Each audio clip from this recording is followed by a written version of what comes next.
couldn't go near there. Sure enough, the non-Jews, the Ukrainian and Poles, that they came to arrest them, they took them on wagons and took them to the town of Raviv. The 4 Jews, and my father was the 5th, gave them shovels near that building where they, near that sugar factory, and they dig their own grave, and I was told that they killed those 4 and let my father go. He went away a little, few steps, I don't know, they called him back and they killed him too. How did you find this out?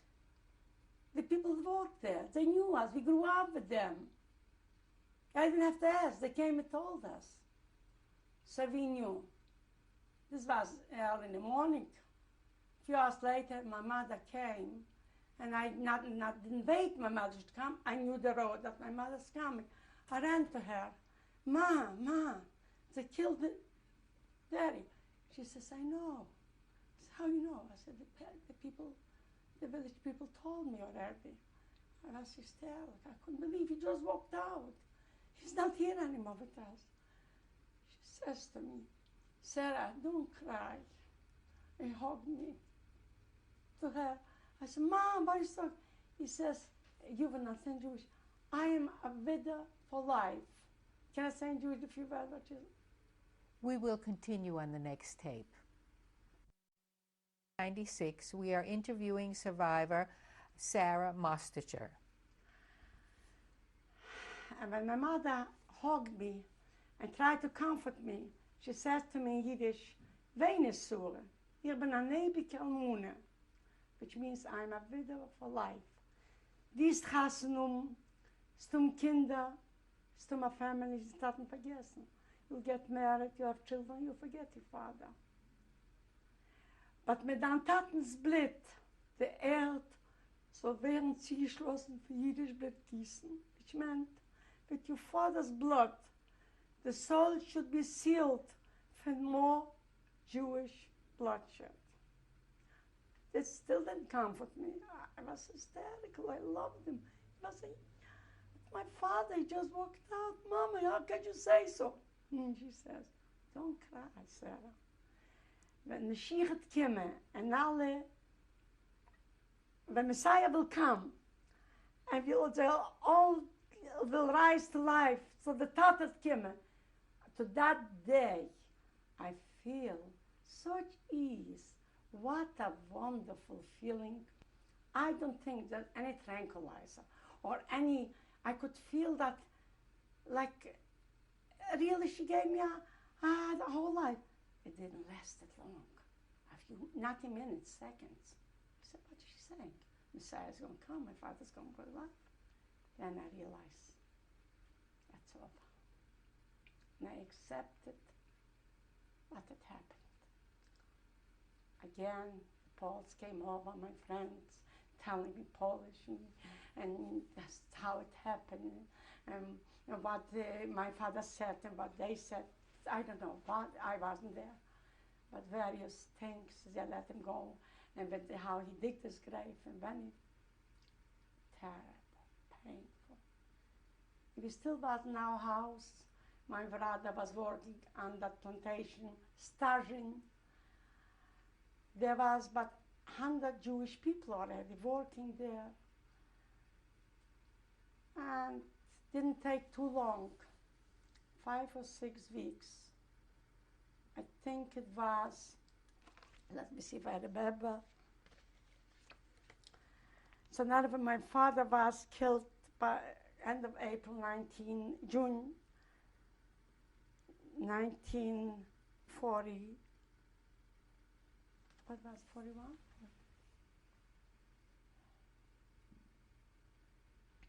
No. 1942, yes. In June, in beginning of June, again, came a befehl from the German order to give up all the homes, and we have to come to a ghetto to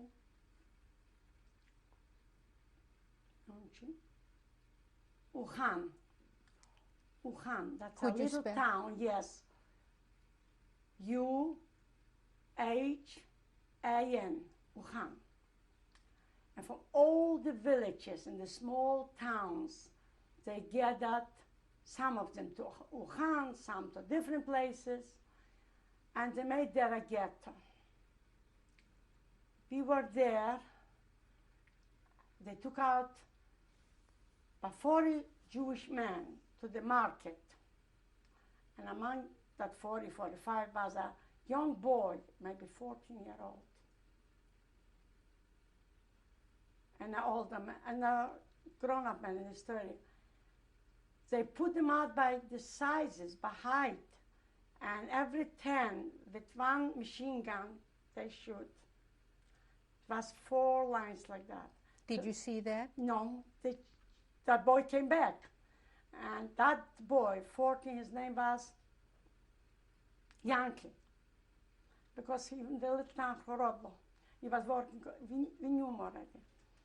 Came back and the mother was running they took him to the cemetery, by the way, from the market to the cemetery, and by 10, with one machine gun, they shoot him out. And that boy, because he was short, and the other man was tall, and they took the care of those killed one. So the German student looked, we have to waste 2 different bullets because they couldn't shoot them with one. They let him go.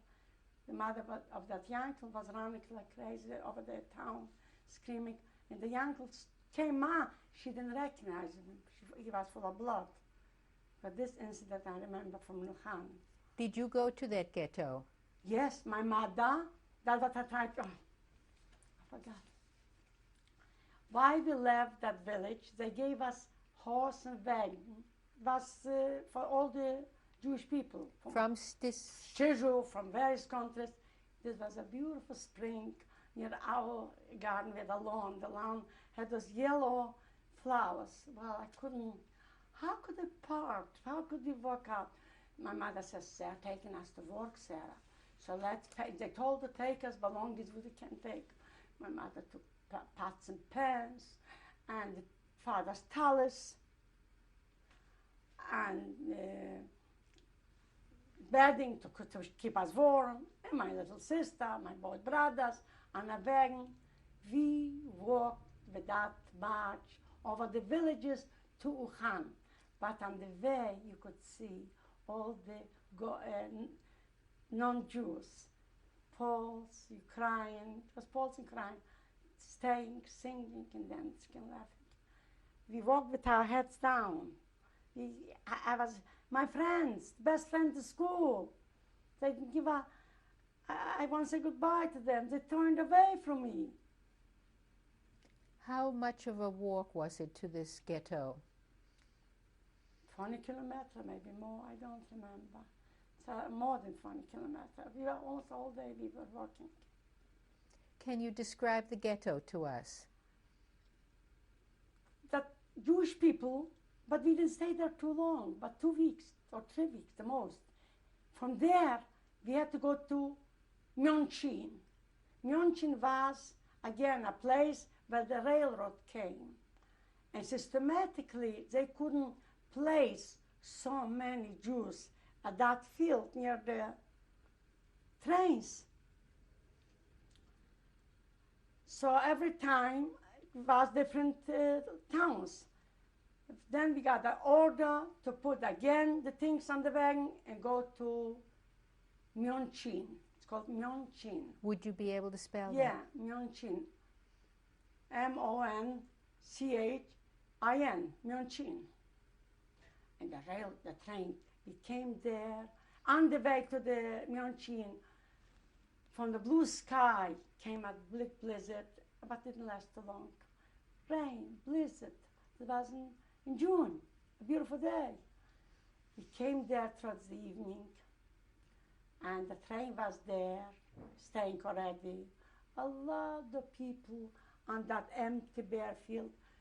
But it's still engraved in my mind to see the big stag of the Jewish bundles, that whoever brought those bundles, they have to bring them to one place, and they were on fire, burning.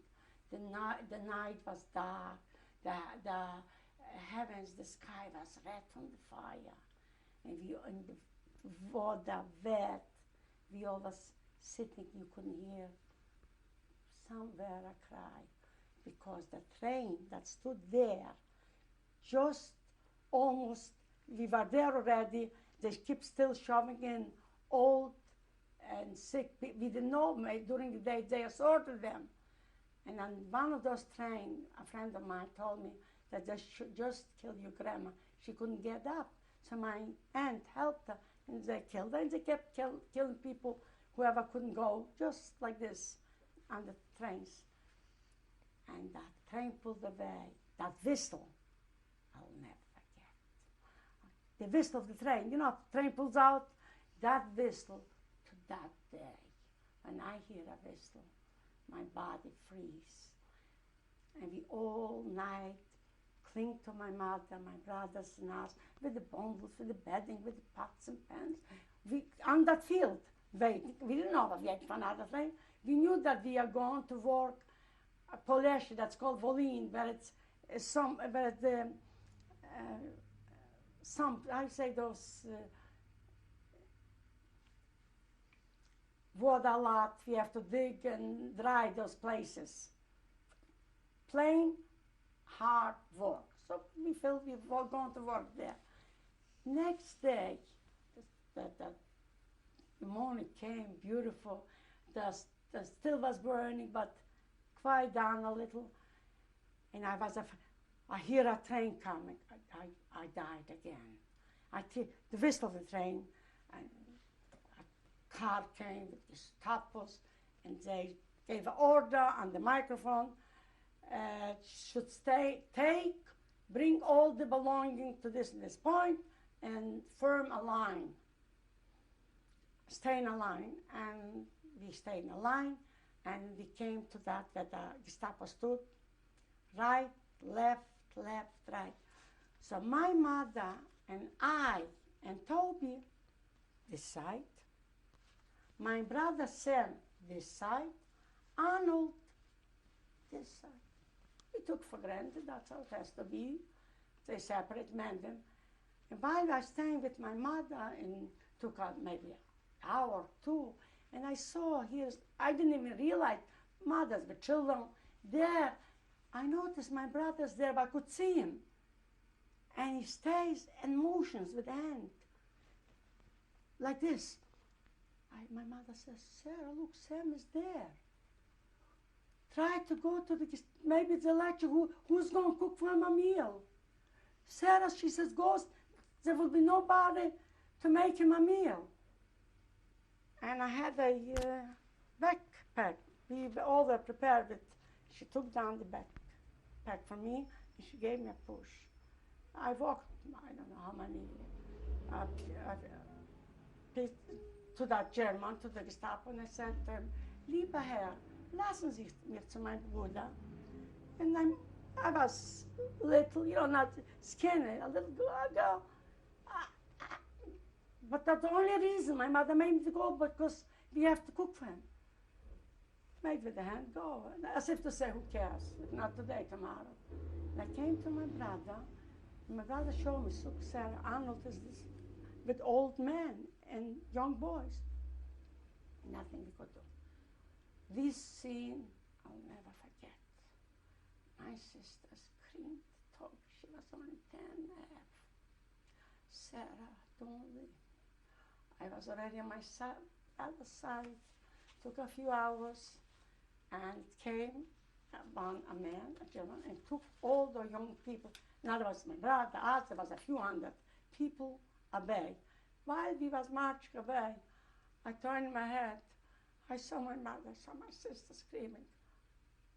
And I feel guilty for that day that I left. I am guilty. I can never forgive myself. She was younger. She looked more not Jewish than I, because she had blonde hair, braids. She spoke beautiful Polish. Are you talking about your mother? Sister, not my mother. My mother was 42. My sister told me, I left her. We didn't know that they're going to die. We knew that they're going to work. They took us to Han, again, to this little town where we were in ghetto. I to a place and they gave us cane card. You know what's a cane card? A passport. That we everybody had an identification. You were going out to work, and they took us back to that plantation. The name of that plantation? Stajin. I don't know if I have written it down. Stajin. Stajin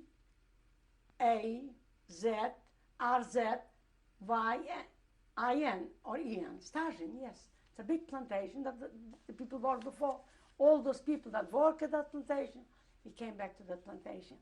And then we, at the plantation, the people that, the non-Jews, the big supervisor of the plantation, he knew already, he told us that they brought back empty buses, wagons with shoes, children's shoes. We didn't believe. What do you mean? They went to war. No, she says, they're all killed. So my mother and Toby went to near Helm. What was the camp? Sabibor.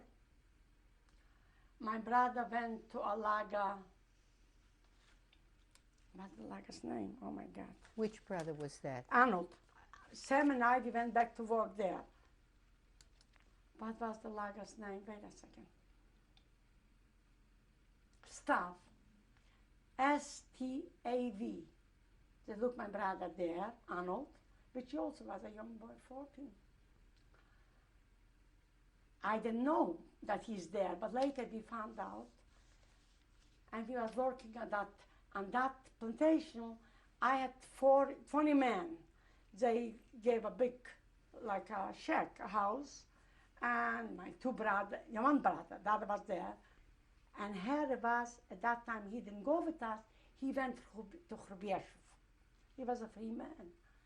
And when he heard that we returned to that plantation, he knew already, he came, he joined us.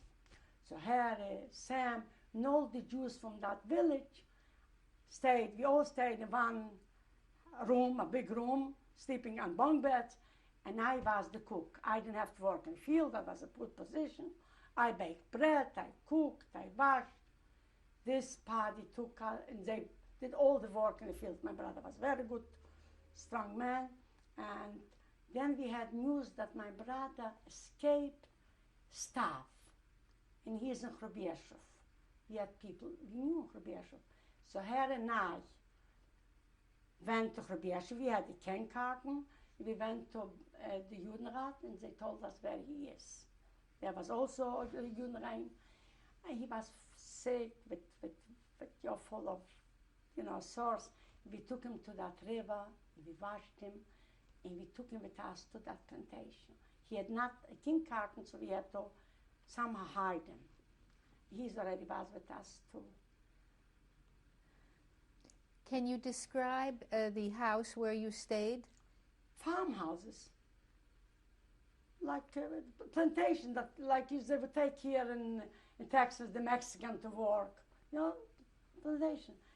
There was a stove, two, 3 houses, because and I baked bread, they gave food, we had enough. They gave us flour, they gave potatoes, we had what to eat there. This was from June till in the fall. I tell you, I think I remember the date, and if not, no, wait a minute. What year was this? 1942 already. 1942 in the fall, October. It came an order, but all the time while we were working, my brother says, look, you want to go to be killed. I'm not going to go like a cow to the slaughter. They will not take me alive. And while he was working, he was already preparing himself places where he's going to be hidden. See, I'll creep in that barn or that barn. And a few Jewish families from that neighborhood that knew the villages all around, had the same idea. But this was first my brothers, I'm not going like a cow to slaughter. And when it came the order, when we already cut the corn and we did everything, come at the last Judenrein. So my brother says, I'm not going, I'm taking Arnold, the younger brother, he was with us. Harry, at that time, says, you know, Sarah, he was wounded, he was on practically a crutch and limping. He says, all right, you come with me. I had a cousin, there were beautiful 4 girls working by that Granitzbach. And they lived, the Granitzbach, if they liked somebody, they kept them, they gave them a house, and those girls was working there. But Ethel, a cousin of mine, Edith, a second cousin of mine, and 2 friends of mine, Genendel and Pestel. And all those girls were shirus, so my brother says, you go to those girls, they have a lot of friends, they connections, you'll survive with them, you'll be in with them. And there also was my cousin Shmuel, a little boy, about 12-year-old in the Granitzbach, liked him really. Later I found out that they didn't want to kill him, they took him to Chorbieshov on a wagon and they killed him there. And those 4 girls, to that day, we don't know where they disappeared. One, if I tell you Edith, she must have been 14, 15, most beautiful, beautiful girls, young. And that's what my brother says, go to them. Harry says, no, Sarah, you come with me.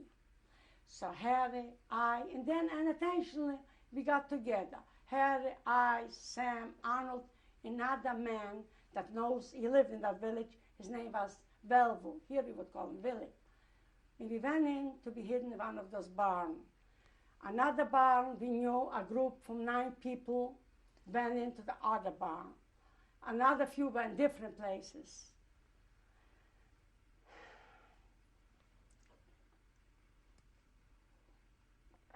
But we made ourselves that you could see, what the barn filled with straw, that the wheat was, the wheat that they already took out, the corn. It's not like here that you do on the field. And we made, they made, I didn't, the man. And we was laying there. At night we went out, we heard from some of the non-Jews that they took out 9 people and they killed. And I know who the 9 people was. A father, daughter and son, other 2 boys, I knew the people. And there was 2 boys that every night somebody was supposed to go bring food. Those 2 boys went away to Horodlo, and they heard that those 9 was killed. They survived different ways. I know how they survived. In fact, they were young boys. They made themselves make-believe. They didn't have a rifle, but they walked at night. So make-believe they took a piece of wood, and with a maybe 15, 16-year-old boy, their rifles. But they didn't have, they were no rifles. Those 2 boys survived too. How did you manage for food in the barn? At night we used to live in the mood. That man, Velvel, he used to live in Shizhuv, the village. He had a store. Of course, a wife and children, they all went in to be killed. He knew every corner, every place. At night we used to go, immediately on take, because in case they'll catch me, they'll torture me, and I'll be able to tell them. So I mostly kept in that cave, go in the fields, used to put up something in the corn, with the hand, with the feet, bring corn. We, at night, to go. Some Poles used to give a piece of bread. But one night, I'll never forget, Harry, that Velvet said to him, come, I know, and they didn't have what to wear. Cold, barefoot, not a coat, nothing. He says, come, I know where we could steal food and maybe something to wear. And he took Harry. Harry came back with a bundle of clothes and food. With that Velvet, I'll never forget. He ran days with temperature. His conscience bothered him so much that that peasant had a big, not a closet, but that treasure chest. And there was a coat, a skirt, that for 30, they were from years. He was sick. But after this, when he went to steal, it didn't bother me anymore. The first one was, I'll never forget. He was very, very sick. And a whole winter we knew that they killed here, they killed there. And we used to hear those little farm boys used to call Mucha, Shukajida, little dogs, look for Jews. One night we are laying in that barn, and I dream. My father stays with the tallis. He dance. He said to me, Sarah, tomorrow morning will come the Ukraine police searching for you. Don't be afraid. They won't find you. I woke up, I was laying near Harry, and I started telling the dream. I barely finished telling the dream. The doors from that big barn house, from that big barn, open, and Ukrainian police comes in. We could hear that. They said talking, and they had those forks that was looking for it. And we heard exactly what they said. And little boys again to the dogs search for Jews, and we heard them saying, "Знать вони були, пішли." That they slid. That means Ukraine. It seems they were here, but they left because you have traces. And they walked out. Exact the way my father told me. To that day, I asked rabbis, I asked people, tell me, where did it come to me that dream? Exact the way he said. We were waiting till it was dark. There was no place there to live anymore, to stay there anymore. We went to another barn. In another barn, there was not straw, but from peas. You know what peas? Again, the peas weren't there, but the byproduct, the Shells? Yeah. And we made a dig there in again, and this was fire to lay there because we had to urinate and everything under us, and there was burning fire. Again, the Germans was there, and at night, Harry and the other Velvo went out, and they said, "Oi, look how nice the moon is shining." There was not the moon. There was a German with a lantern. He came for food for the horses, so they went back. And once I remember when they came searching again on these stacks for us, Harry was just in Long John's. The other man was he was not afraid. I know he was a very strong man. He pulled up his pants. They shouldn't walk him in the chance to be killed. And he had a piece of bread, because we shared a little piece of bread. Every day he started to eat a piece of bread. He says, I didn't want to eat a piece of bread. And they didn't find it. You could feel when they was searching in the hay, on this, you could feel their breathing, you could feel the hand